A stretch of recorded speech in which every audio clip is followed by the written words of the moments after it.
Good day everyone.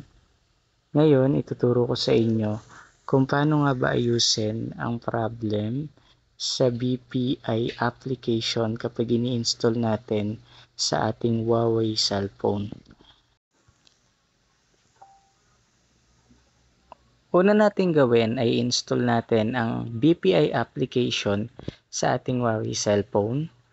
So, let's go to Huawei store or to Huawei App Gallery, and then let's search BPI, and lalabas dito yung BPI application. Nakalagay dito get. Ibig sabihin, makukuha at ma-install natin ang BPI application sa Gbox. So kailangan meron tayong Gbox kasi yun yung magsusupport sa atin para ma-install natin yung mga application na available sa Google Play Store. Dahil meron na akong BPI app, I open it already. Pero, once na ino-open ko siya, automatically, bigla ito nagpo-close. So, click natin yung BPI app. Ayan, mag-open ng sandali, pero nakalagay, you need to disable unknown sources. Ayan, biglang babalik na naman sa simula at hindi na naman mag-open yung BPI ko.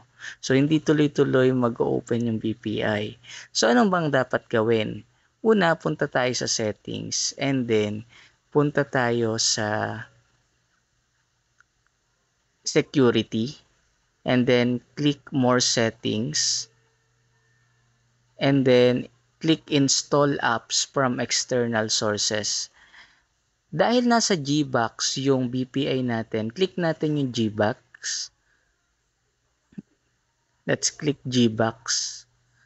And then, disable natin yung allow app install. We're going to disable it para gumana yung BPI app. Ayan, once na-disable na natin, balik na tayo dun sa BPI application natin. Let's click BPI, and makikita nyo dito, wala na yung nakalagay na disable unknown sources, at ayan, nag-open na rin yung BPI application, and you may now log in to your BPI account.